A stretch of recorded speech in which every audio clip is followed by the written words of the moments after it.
नया राजा है परीक्षित जी, नए नए कानून लागू किए जाने लगे। भैया एक दिन कंस ने सभा के लोगों से कहा है, देखो हम शादी के योग्य हो रहे हैं, तुम्हारी नजर में कोई लड़की हो तो बताओ। एक बोला, महाराज हमारी नजर में 2 लड़कियां हैं, मगध के राजा जरासंध की पुत्रियां, जिनका नाम अस्ति और प्राप्ति है। आप एक के साथ नहीं बल्कि दोनों के साथ शादी करो। तो परीक्षित जी कंस जो है रथ पर सवार होकर के मगध के राजा जरासंध के दरबार में पहुंच गया। और दरबार में जाकर के परीक्षित जी कंस ने एक बात कही है, जरासंध तुम अपनी दोनों बेटियों का विवाह हमारे साथ में करो। तो जरासंध बोले, ऐसे थोड़ी ना शादी होती है, हमारे पास एक कुवलिया पीढ़ हाथी है, उस हाथी से तुम्हें युद्ध करना पड़ेगा, जीत गए तो शादी और हार गए तो बर्बादी। कंस बोला, हाथी छोड़ो कहाँ है? और जो परीक्षित जी हाथी छोड़ा गया, उधर से हाथी दौड़ा, इधर से कंस भागा। अरे होना क्या था, परीक्षित जी दोनों में लड़ाई होने लगी। अरे हाथी और कंस में लौआ डट के भाई लड़ाई।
जरासंध के हाथी को पराजित किया है कंस ने।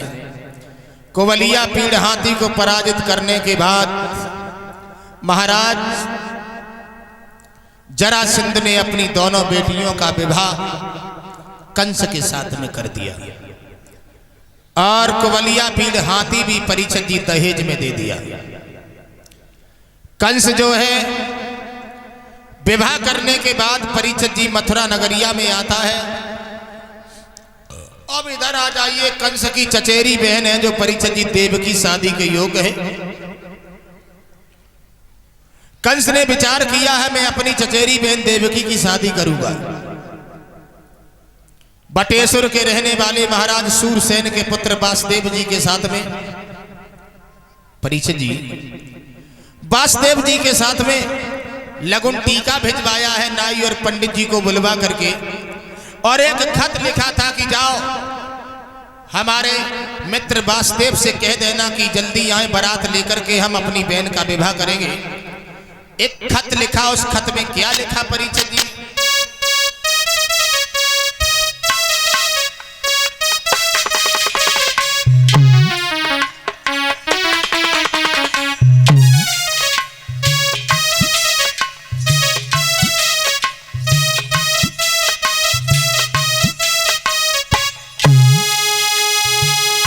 लिखा,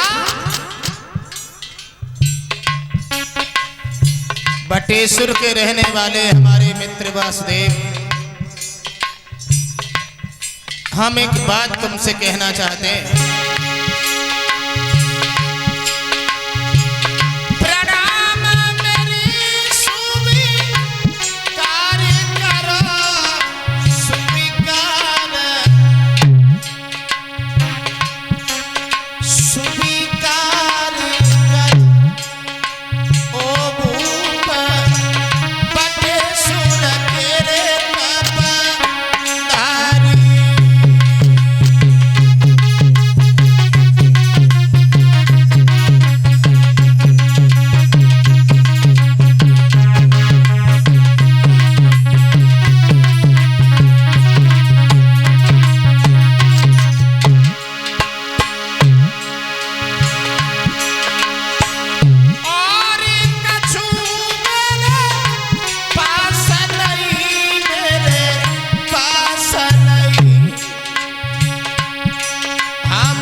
खत भेज दिया गया बटेश्वर के लिए परीक्षित जी।